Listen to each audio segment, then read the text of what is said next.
নমস্কার। সাহসিকতা with Parijat YouTube চ্যানেলে আমি পারিজাত আপনাদের সকলকে জানাই আরও একবার স্বাগতম। আজ 25শে বৈশাখ, গুরুদেবের 164তম জন্ম জয়ন্তী।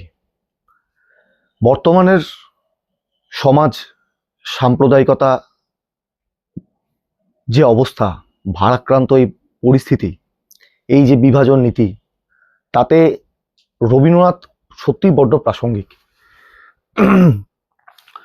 কবিগুরুকে কট্টর হিন্দুত্ববাদীরা সে সময়তে মুসলিমদের পক্ষে বলেছিলেন, আবার মুসলিমের যে মৌলবাদীরা তারা তাকে ইসলাম বিরোধী আখ্যা দিয়েছিলেন। আসলে কবিগুরু মানে গুরুদেব ছিলেন সব ধর্মের ঊর্ধ্বে। ভারতবর্ষে হিন্দু মুসলমান বিরোধ এ তো আজকে নতুন নয়, এ তো সব সময় ব্যথিত ঘটনা ঘটেছে, এবং তাতে মহাত্মা গান্ধী যেরকম ব্যথিত হয়েছিলেন ঠিক সেরকম গুরুদেবও ভীষণ ব্যথিত হয়েছিলেন, ব্যথিত করেছিল রবীন্দ্রনাথকে। এই ভাই ভাই লড়াই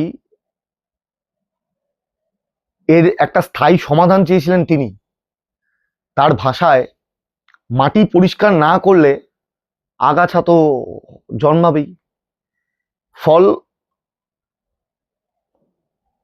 স্বরূপ তিনি আশা করতে পারেননি। তিনি বিশ্বাস করতেন হিন্দুদের মতো মুসলমানদেরও নিজস্ব অধিকার আছে, কিন্তু সেটা উভয় সম্প্রদায়ের ঐক্যের বাতাবরণের মধ্যেই সেই অধিকার রক্ষা করার উচিত, এটা তার মনে করার তিনি মনে করতেন। গুরুদেব শুধুমাত্র হিন্দু মুসলমানের সমস্যা নিয়ে আলোচনা করেননি এরকমটা নয়, এর সমাধানের কথাও কিন্তু তিনি ভেবেছেন, বলেছেন। বহু জায়গায় তিনি বলেছেন যে এই যে ভেদভাব, এই যে বিভাজন নীতি, শিক্ষা এবং সাধনা, এই দুটি জিনিস দিয়েই এই সমস্যাকে দূর করা যেতে পারে। যে ধর্মমোহ আমাদের মিলতে দেয় না, সেই মোহ থেকে তো আমাদের নিজেদেরকেই মুক্ত হতে হবে। তিনি লিখেছিলেন যে দেশে ধর্মকে দিয়ে বিভেদের সৃষ্টি করা হয় সেটি হলো সকলের চেয়ে সর্বনেশে বিভেদ। হিন্দু মুসলিম এই বিভেদকে তিনি পাপ বলে বিবেচনা করতেন। ইভেন শুধু তাই নয়, তার লেখার ছত্রে ছত্রে ফুটে উঠেছিল, বা উঠেছিল তখন তিনি লিখেছেন, এখনো লেখা রয়েছে, ফুটে উঠেছে তার লেখার ছত্রে ছত্রে বেশ কিছু বাণী। এরকম সম্ভবত 1314 বঙ্গাব্দে একটি পত্রিকা, তার বিশ্লেষণ যে তিনি লিখছেন সেখানে, আমরা এক দেশে এক সুখ দুঃখের মধ্যে একত্রে বাস করি, আমরা মানুষ, যদি এক না হই তবে সে লজ্জা, সে অধর্ম। আসলে হিন্দু মুসলমান দুই সম্প্রদায় পাশাপাশি বাস করলেও আজও কিন্তু তাদের মনের আত্মীয়তা হয়তো সেভাবে তৈরি হয়নি, এটা একদম বাস্তব সত্যি কথা। একই পাড়ায় একই গ্রামে শুরুতে হিন্দু রয়েছেন, মাঝে মুসলিম, বা একদম শেষ প্রান্তে মুসলিম। হয়তো সেখানে দুর্গাপুজোতেও তারা আসছেন, ঈদের সময়তেও হয়তো, ঈদে হয়তো সেভাবে যায় না, তবুও কোনো কোনো গ্রামের মধ্যে হয়তো সেভাবে আনন্দ উৎসব হয়, কারণ ঈদের সময় অনেক অনুষ্ঠান হয়, সেখানে যাওয়া হয়। গেলেও একটা কিন্তু কিন্তু থেকে যায়, ওই আত্মীয়তার অভাব।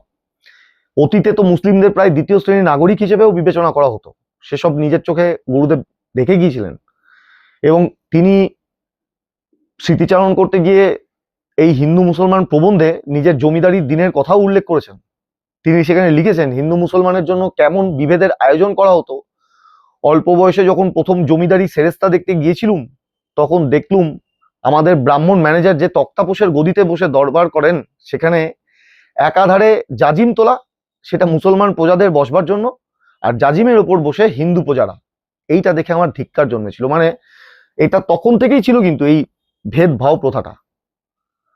বঙ্গভঙ্গ স্বদেশী আন্দোলনের সময় একটা সমালোচনা ঝড় উঠেছিল। বলা হয়েছিল হিন্দুরা ইংরেজদের বিরুদ্ধে যেভাবে আন্দোলনে সামিল হয়েছে, মুসলিমরা সেই ডাকে তেমন একটা সাড়া দেননি। রবীন্দ্রনাথ কিন্তু এই সমালোচনা গায়ে মাখেননি, বরং শানিত ভাষায় বুঝিয়ে দিয়েছিলেন এর দায় হিন্দু সমাজকেই নিতে হবে।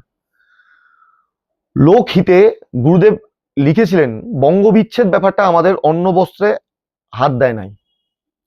এই বঙ্গভঙ্গ যদি কোথাও আঘাত এনে থাকে, সেটা আমাদের হৃদয় আঘাত এনেছে। বঙ্গভঙ্গের বিরুদ্ধেই রাখি বন্ধনের ডাক দিয়েছিলেন গুরুদেব, এবং সেই রাখি বন্ধনে মুসলমান সমাজ সাড়া দেবে কিনা তা নিয়ে যখন সংশয় তৈরি হয়েছিল, শুধুমাত্র সংশয় নয়, একটা অস্থির বাতাবরণ তৈরি হয়েছিল সে সময়। সেই সময় কিন্তু রবীন্দ্রনাথ শুধু তার ভাবনা কলমেই সীমাবদ্ধ করে রাখেননি, হাতে কলমে হিন্দু এবং মুসলমান সমাজের ঐক্যের বার্তা দিতে তিনি চিতপুরে মসজিদে ঢুকে সেখানকার যে মৌলবী ইমাম সাহেবরা যারা ছিলেন তাদের হাতে রাখি পরিয়েছিলেন।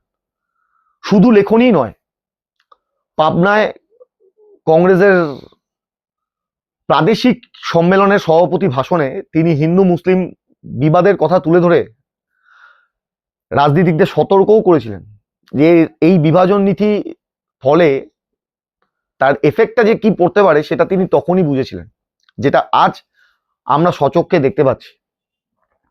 এবং যার ফলে যে এই হিন্দু মুসলিমের বিভাজন এতটাই তীব্র এবং সেটা আঁচ পেয়ে পেহেলগাঁও সন্ত্রাসবাদীরা ঢুকে সেই ইস্যুটাকে চেপে ধরেই কিন্তু তার উপরে ভিত্তি করে এতগুলো প্রাণ হত্যা করা হলো কলমা পুড়িয়ে।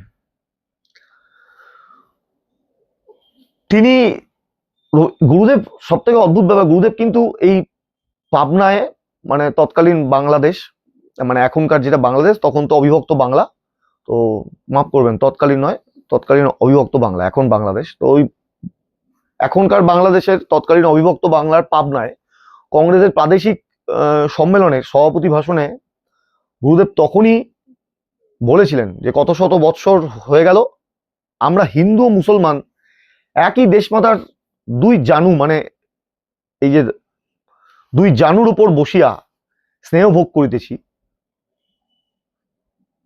তবুও আজও আমাদের মিলনে বিঘ্ন ঘটিতেছে। মানে তথাপি, ওনার ভাষায়, তথাপি আজও আমাদের মিলনে বিঘ্ন ঘটিতেছে। আক্ষেপ করে তিনি এটাও বলেছিলেন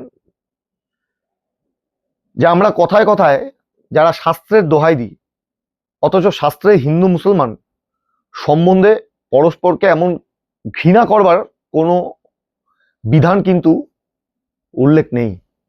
আজও সমস্ত রাজনীতির কারবারিরা নিজেদের স্বার্থ চরিতার্থ করার জন্য এই বিভেদের অস্ত্রে কিন্তু প্রতিনিয়ত শান দিয়ে চলেছে। তারা কিন্তু এটা জানে না যে যে তরবারিতে তারা শান দিচ্ছে, শান দিতে দিতে তার ধার এতই জোরালো হয়েছে, এতই ধারালো হয়েছে, ফালা ফালা হয়ে যাবে সমাজতন্ত্র, ফালা ফালা হয়ে যাবে রাজনীতির সমস্ত কচকচানি করা বক্তব্য রাখা ব্যক্তিদের মতভেদ, মতবাদ সব। আসলে রবীন্দ্রনাথের দর্শন ছিল মানব ধর্ম।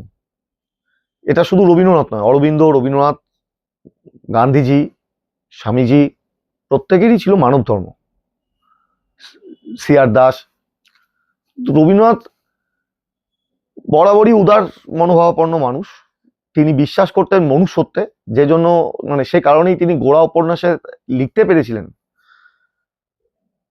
যে গোড়া উপন্যাসে লেখা রয়েছে যে সেখানে বলা হচ্ছে যে আপনি আজ আমাকে সেই দেবতার মন্ত্রে দীক্ষা দিন যিনি হিন্দু, মুসলিম, খ্রিস্টান, ব্রাহ্ম সকলেরই, যার মন্দিরের দ্বার কোনো জাতির কাছে বা কোনো ব্যক্তির কাছে কোনোদিন অবরুদ্ধ হবে না, যিনি কেবল হিন্দুর দেবতা নন, যিনি গোটা ভারতবর্ষের দেবতা। তিনি বলেই এটা লিখতে পেরেছিলেন। তিনি বলেই দিয়েছিলেন কোনো প্রাতিষ্ঠানিক ধর্ম আমার ধর্ম নয়। তার কথায় ধর্মের সরল আদর্শ একদিন আমাদের ভারতবর্ষেরই ছিল। উপনিষদের মধ্যে তাহার পরিচয় পাওয়া যায়, আজও উপনিষদ পড়লে পাওয়া যাবে যে ধর্মের সরল আদর্শ শুধুমাত্র ভারতবর্ষেই ছিল। তার মধ্যে যে ব্রহ্মের প্রকাশ আছে তা পরিপূর্ণ, তা অখণ্ড, তা আমাদের কল্পনা জগৎ দ্বারা বিজড়িত নয়। তিনি আসলে মনে প্রাণে যেটা বিশ্বাস করতেন সেটা হলো বিশ্ব মানবের কোনো ধর্মীয় বা স্বতন্ত্র সাম্প্রদায়িক পরিচিতি নেই, হতেও পারে না। মানুষ অমৃতের সন্তান, অমৃতস্য পুত্রা। মানুষ ঈশ্বরের সন্তান। তিনি খ্রিস্ট ধর্মের হতে পারেন, ঈশ্বরের সন্তান, পবিত্র বিশ্বপিতা। তিনি ইসলামের হতে পারেন, তিনি আল্লাহ তাআলার সন্তান, একমেব দ্বিতীয়ম, ঈশ্বর এক এবং অদ্বিতীয়। তিনি সনাতন হলে ওই একমেব দ্বিতীয়ম, এক এবং অদ্বিতীয়, ঈশ্বর একজনই, সর্বশক্তিমান ঈশ্বর একজনই। তাই এই বিভেদ, যে বিভেদের জন্য আজ গোটা রাষ্ট্র উত্তাল, যে বিভেদের আছে, এত বড় একটা ঘটনা ঘটে গেল পেহেলগাঁও, আজ 25শে বৈশাখে তাই রাবীন্দ্রিক ভাবনা আলোচনা না করে পারলাম না, কারণ আজকের এই প্রেক্ষাপটে রবীন্দ্রনাথের এই ভাবনা সত্যি বড় প্রাসঙ্গিক। কারণ রবীন্দ্রনাথই তো লিখে গিয়েছিলেন, ধর্ম করার প্রাচীরে বজ্র হানো, এ হবাগা দেশে জ্ঞানের আলোক আনো। ভালো থাকবেন, সুস্থ থাকবেন, নমস্কার।